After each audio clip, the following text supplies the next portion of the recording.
The road to Karsura village stretched endlessly through fog and silence, like a forgotten scar across the hills. Arjun gripped the steering wheel tighter, his headlights cutting through the mist in frail arcs of white. The windshield wipers squeaked rhythmically, the only sound breaking the still night. He pressed record on his small vlogging camera, the red light flickering to life. "What's up, everyone?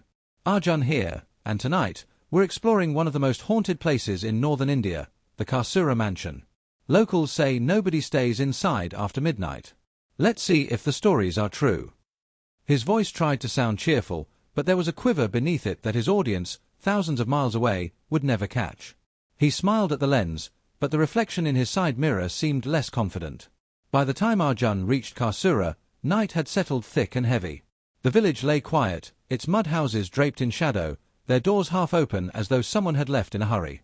Waiting by the dirt path was his local guide, a lean young man named Rafik, wearing a grey shawl and a strange stillness in his eyes. "The mansion isn't far," Rafik said softly. "But once we're inside, no loud talking. The walls remember voices." Arjun laughed lightly. "Echoes, huh?" But Rafik didn't laugh. He only turned and began walking toward the hill that loomed behind the village. The Karsura mansion revealed itself through the fog like a monster rising from a dream, tall, decayed, wrapped in black vines. Its stone walls were bruised with age, windows hollow like eyes that had seen too much. The front door creaked open at Rafik's touch with a slow, aching sound that made Arjun's heart pound. Inside, his flashlight revealed cobwebs that hung like curtains, paintings of stiff-faced ancestors staring at him as if judging his intrusion. Something wet dripped on his hand. He looked up, a leak from the ceiling, maybe. But the droplet was dark and sticky, not water. He told himself it was rust and wiped it off, forcing a grin to the camera. Rafik walked silently behind him, his expression unreadable. In the long hallway, Arjun narrated to the lens. This mansion belonged to the Karsura family, rich merchants during the colonial era. They all disappeared one night. No one ever found the bodies. His flashlight passed over an enormous mirror at the end of the hall, blackened with grime yet strangely reflective. For a heartbeat, he thought he saw a woman standing behind him, pale, thin, wearing a red sari. But when he turned, there was only Rafik adjusting his bag. "You saw that too, right?" Arjun asked nervously. The guide blinked, confused. "Saw what?" "Nothing," Arjun muttered. "Just shadows." When he looked back, the mirror was spotless. In the dining hall, the air smelled rotten, thick with dust and time. A long table stretched into darkness, covered with rusted plates and empty wine glasses. As Arjun filmed, he heard a faint tapping sound, tick-tick-tick, like nails striking wood. He turned his light toward the noise, but found nothing. Rafik stood frozen, eyes fixed on the head of the table. His lips moved as if whispering someone's name. "Ishani, who?" Arjun asked. Rafik blinked again, seeming to wake from a trance.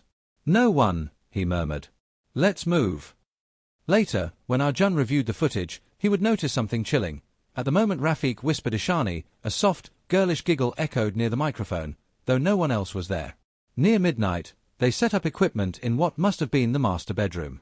"It's officially 12 a.m., Arjun told the camera. "Locals say the mansion wakes up after this hour. Let's find out." The EMF detector placed on the bed blinked from green to yellow, then suddenly red. The air turned bitterly cold. Rafik sat near the door, whispering a prayer. But his voice, deep, old, didn't sound like his own. "Rafik?" Arjun whispered. There was no reply. Then Rafik lifted his head, eyes unfocused, and said in a hollow tone, "You brought the light here. It doesn't like the light." Before Arjun could react, every piece of equipment died, camera, flashlight, everything. He was swallowed by blackness. In that dark, a whisper brushed against his ear. "Turn it off, turn it off," he fumbled desperately for the light. When it flickered back on, Rafik was gone. Panic set in. Arjun stumbled through the corridor, calling for Rafik, his voice shaking. "Where are you?" It echoed strangely, repeating itself, first normally, then distorted, then wrong. "Where are you?" A final whisper responded, not his own, "You are here." He froze. Footsteps began approaching from behind him, slow and deliberate. He turned sharply, light sweeping across the portraits lining the walls. But the faces in the paintings had changed. Every set of eyes was now staring directly at him. His camera, hanging from his chest, turned on by itself, recording static and a faint female voice whispering, "Do you still think it's just a story?" He burst into the study, gasping for breath. The room smelled of old paper and mildew. On a desk lay an open diary. Each page contained only one phrase written again and again, "Bring the storyteller." Bewildered, he flipped another page, and watched in horror as fresh drops of moisture formed on the paper, shaping new words. "You brought yourself."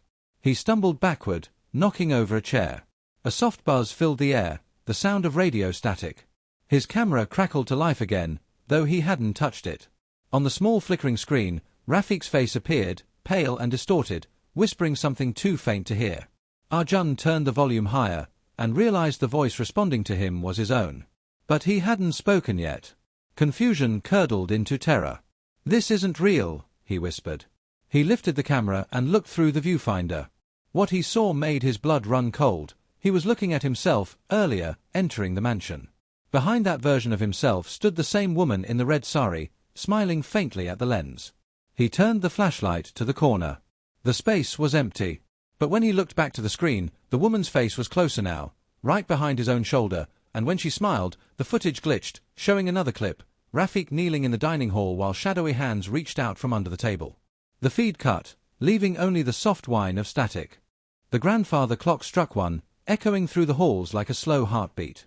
Somewhere upstairs, a lullaby began to play, a woman's voice, mournful and sweet. Drawn by a mix of fear and fascination, Arjun climbed the staircase.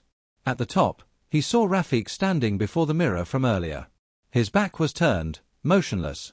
"Rafiq!" Arjun shouted. No response.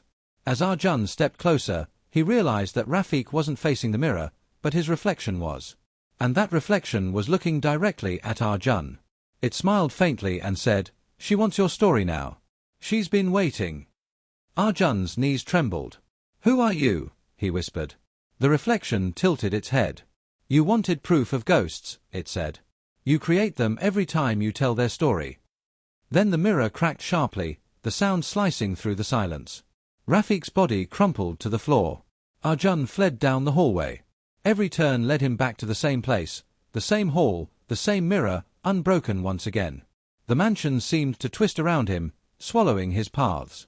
Breathing heavily, he raised the camera to his face. "My name is Arjun Malhotra," he said, voice shaking. "If anyone finds this footage, I came here to explore the Karsura Mansion. But this place, it doesn't haunt people. It records them." Static drowned his voice. From somewhere behind, his own laughter echoed, then screams, then whispers overlapping into chaos. Slowly, another voice joined them, gentle and near his ear, "Start the story again." When morning came, the village returned to its dull stillness. Passers-by noticed a lone car outside the mansion, its driver's seat empty. A policeman arrived around noon and found the door ajar. Inside, dust floated undisturbed. The only thing out of place was Arjun's camera resting on the study desk, its battery long dead, and yet the red recording light still blinking. Later, when the footage was reviewed, it ended at exactly 2:37 a.m.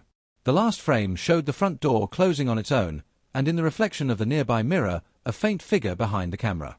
It wasn't Arjun. Weeks later, a video appeared on Arjun's YouTube channel, titled The Real Karsura Mansion Story, Unedited Footage. The thumbnail showed a shadowy figure in a red sari. 15 minutes into the video, the camera panned to a mirror. The reflection was no longer Arjun, but a pale man dressed like Rafiq. He smiled and whispered, "Thank you for watching. Tell another story, and let her in." Viewers flooded the comments saying they heard a woman whisper their names halfway through. Some swore their reflections blinked when they hadn't. The channel never uploaded again.